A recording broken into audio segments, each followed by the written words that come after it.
Oui, alors je suis Nicolas Bogiazides, je suis enseignant chargé de cours à l'université de Thessalie en Grèce, qui est basée à la ville de Volos, et j'enseigne la sociologie urbaine. Donc, si vous pouvez brièvement dire la situation en Grèce maintenant, les conflits, la situation politique, la transition démocratique, société civile en Grèce. Ça, c'est pas quelque chose qu'on peut définir dans 2 minutes, parce que vraiment, c'est toute une thèse, ça. Mais la Grèce est en crise, en récession économique, et en crise sociale et politique aussi. Il y a une baisse des revenus et du pouvoir d'achat de 40%, une baisse du PIB de 25%, ce qui fait qu'il y a un chômage de 28%, 56% pour les jeunes de 18 à 24 ans. La Grèce, en ce moment, est au bas-fond d'une crise économique et sociale très profonde. Transition démocratique, la transition démocratique a eu lieu en 1974, ce qui fait que nous ne sommes pas en transition démocratique. Mais bien sûr, le politique est en crise aussi, une crise de représentativité parce que le pouvoir en place, les partis au gouvernement n'ont pas été élus pour imposer une politique d'austérité aussi stricte sur le peuple grec, ce qui fait qu'il y a crise politique aussi. Des citoyens de la Méditerranée essaient de favoriser le dialogue citoyen et la diplomatie citoyenne en Méditerranée. Quels sont selon vous les atouts et les faiblesses de cette méthode? Je peux parler d'abord des atouts.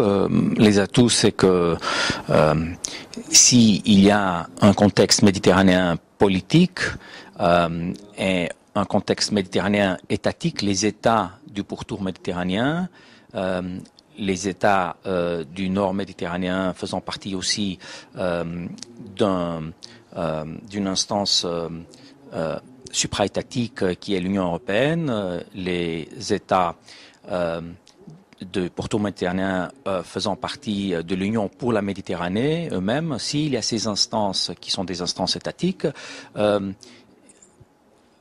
envers ces instances étatiques se développe justement le niveau de la société civile et les instances et les organisations de la société civile. Alors l'ACM en fait partie et développe cette société civile pour qu'elle puisse justement interpeller et faire face à l'étatique de la situation méditerranéenne. Les faiblesses, c'est que l'étatique est beaucoup plus fort que le sociétal et la société civile. D'après vous, quelle doit être la relation entre la politique et la religion dans la Méditerranée? La religion, pour moi, c'est une question personnelle. La politique, c'est une question collective et sociale. La religion, c'est le spirituel. La politique, c'est le séculaire. Et la religion n'a rien à voir avec le séculaire. C'est la politique qui intervient là-dessus. Je m'appelle Axel Frick. Je suis chef de projet dans l'association Citoyens de la Terre et je viens de Marseille, dans le sud de la France. Comment vous pouvez expliquer brièvement la situation en France maintenant, la relation entre la société civile et l'État? Alors en France actuellement, il y a des difficultés économiques, de chômage, de destruction d'entreprises, etc., qui sont importants, mais il y a surtout un manque de confiance de la société française et en particulier entre la société civile et les politiques. Il y a vraiment une séparation, un manque de confiance et ce qui est assez problématique pour trouver des solutions.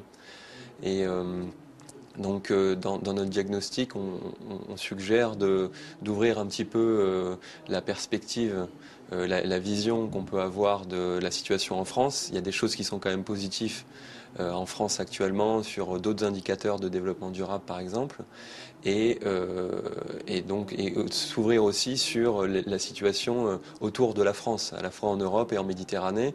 Et ce changement de perspective, ça permet de trouver justement des nouvelles solutions et des solutions créatives. Et quelle est votre suggestion pour l'avenir de l'ACM? Suggestion pour l'avenir de l'ACM. Alors nous, à Marseille, on vient de créer le Cercle de Marseille, donc on est tout nouveau, on découvre un petit peu comment ça se passe. Les suggestions, ça serait de profiter du fait de pouvoir se rencontrer et d'échanger pour passer à des actions collectives tangibles sur le terrain, monter des projets communs sur des sujets qui nous paraissent prioritaires, comme la mobilité en Méditerranée, les questions de migration, les questions de tourisme, par exemple, ça nous semble essentiel d'aborder ces points-là. La question du rôle des médias, voilà, travailler ensemble sur ces sujets-là et se doter d'outils communs pour répondre à ces problématiques communes. So hello, my name is Orestis. I come from Cyprus. I am here at the MCA, here in Istanbul, representing the Social Political Studies Foundation, which is an NGO based on the island. Can you please briefly give me the situation in Cyprus, the conflicts and the democratic transition and civil society? Okay, well, there have been negotiations to reach a settlement to the problem since many years. Now, I see at least that it has become to a decisive point where this cannot go anymore, because if you combine it with the financial crisis, both sides on the island, different kinds of financial crisis, or recession, but still is recession, and combine it with the distrust to the Euroscepticism and the distrust to the democratic institutions that is unfortunately growing, and the pressure of the international community and Turkey in the region, then we should really push for a solution. Is a opportunity now, and if it's not, I'm afraid things will turn worse for everyone, not only for the stakeholders on Cyprus, but also for the regional community vis-à-vis the conflicts in Syria and the energy security and stability. Can you briefly give me, according to you, what should be the relationship between religion and politics in the Mediterranean? Well, I believe in secular states. First of all, I believe in fair states, that all religions should be treated equally and be respected, and there shouldn't be a state government or a constitution that is very religious based, favoring one dogma, one religion, but instead it should be neutral and rather be based on values that they are common to all humanity, not just religions, or not just to a specific religion. Oui. Alors, Jean-Robert Henry, je suis chercheur au CNRS retraité à Aix-en-Provence et je suis membre du conseil consultatif de l'ACM. Quel est votre rapport personnel à cette rencontre et quelle est pour vous l'importance d'être là? J'ai été contacté il y a 3 ans, je crois, par l'ACM pour participer à la première rencontre de Valence. J'ai pas pu y aller, j'ai suivi les autres. Personnellement, je suis impliqué par mon travail passé et par mes engagements dans les relations méditerranéennes. J'ai vécu 12 ans en Algérie après l'indépendance de ce pays. Je m'y suis beaucoup impliqué, investi, donc je me suis beaucoup intéressé à ce pays, aux relations entre nord et sud de la Méditerranée en Méditerranée occidentale. Et puis je me suis impliqué dans des tas d'opérations. J'ai animé pendant longtemps une association qui s'appelle Mémoire méditerranéenne, qui essayait de présenter, notamment qui essayait de présenter au public des expositions sur le Maghreb. Voilà. Quelle est votre suggestion pour l'avenir de l'ACM? Je trouve que le développement des cercles auxquels je ne croyais pas beaucoup au début est une chose intéressante. C'est une façon pour les adhérents de s'approprier les thématiques de l'ACM, les sujets porteurs, etc. On a un problème pour se faire entendre en tant qu'ACM parce que les interlocuteurs sont devenus rares. Par exemple, on aurait comme interlocuteur le Parlement européen, auprès de qui on peut faire passer certaines choses. Il y a la Fondation Anna Lindh, tout. Mais on est aujourd'hui dans une période de crise très profonde de l'Union pour la Méditerranée, du partenariat euro-méditerranéen. Donc il n'y a plus le Forum civil, il y a des tas de choses qui ont disparu. Et en même temps, ça laisse la place à des acteurs civils comme l'ACM pour occuper cet espace, faire promouvoir des idées sur l'avenir, sur le destin méditerranéen. Mais pour moi, le rapport au sud, le rapport à l'autre rive, est profondément constructeur du projet européen. C'est-à-dire le projet européen qui est actuellement en crise, qui a perdu un peu ses valeurs humanistes, universalistes, au profit de valeurs plus identitaires. Ce projet dépendra beaucoup dans son avenir de la façon dont il saura gérer le rapport au Sud, au monde arabo-musulman notamment, ou turc, etc. Bonjour, je suis Najia Bouzdraoui, professeur-chercheur à l'université Moulay Ismaïl, la faculté de droit. J'enseigne le droit international, les droits de l'homme, et je suis heureuse de me retrouver parmi vous. Et je suis également du cercle de Rabat, qui a été créé très récemment.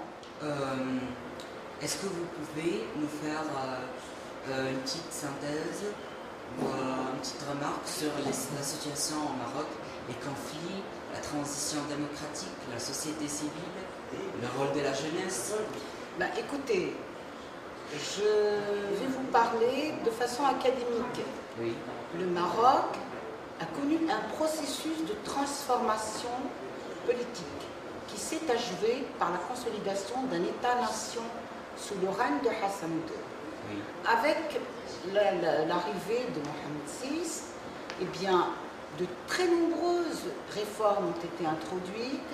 Il y a une volonté de changement en profondeur qui est certaine au niveau des dirigeants, du chef de l'État, qui est un monarque, comme vous le savez, et donc beaucoup de réformes. Les plus importantes, je serai brève, c'est que le chef de l'État a adhéré, le Maroc a adhéré à toutes les conventions internationales. Le roi a levé toutes les restrictions qui sont faites au nom de la religion, et au niveau des femmes, il est solidaire. Le code de la famille qui date des années 57 ou 58 a été adopté, et donc les femmes connaissent beaucoup de changements au niveau juridique et au niveau social également. La preuve en est, c'est que vous avez beaucoup de femmes marocaines qui travaillent. Pour vous, quelle doit être la relation entre la religion et la politique en Méditerranée? Écoutez, je ne peux pas, d'un point de vue, je ne peux pas vous répondre tout comme ça. Oui. Il est difficile. Je crois qu'il faut d'abord lancer des études sérieuses sur les réalités socio-économiques, sociopolitiques et religieuses de tous les pays du pourtour de la Méditerranée. Et c'est à partir de connaissances contradictoires, de connaissances sérieuse de la situation religieuse des uns et des autres qu'on peut porter un jugement sur les liens entre les gens, dire il faut la laïcité, il ne faut pas la laïcité. Et puis je vais vous dire, la religion a eu un rôle essentiel dans la formation, dans la légitimation des pouvoirs. Pourquoi ne pourrait-elle pas continuer à l'avoir aussi au niveau de la citoyenneté sociale? C'est à rechercher, c'est un travail à faire. Alors, quel est pour vous le rôle de la jeunesse dans le futur de la Méditerranée? Mais la jeunesse, elle est capitale, c'est l'avenir. La jeunesse, c'est tout. Et il nous revient à nous, les anciens, à nous qui sommes un peu, pas le passé, mais qui sommes en phase d'aller vers le delà, de former cette jeunesse. Et cette jeunesse, c'est comme ce que j'ai vu là à l'ACM, et je suis ravie d'avoir vu un jeune homme, un Marocain, une jeune Française, d'autres nationalités qui font des stages de formation. Je citerai un jeune homme qui représente pour moi, ce n'est pas un parti pris, mais qui représente pour moi l'avenir, qui est Agnès. Il y a Marion, il y a d'autres noms qui m'excuseront de ne pas les citer, qui sont l'avenir. Voilà ma réponse. D'accord.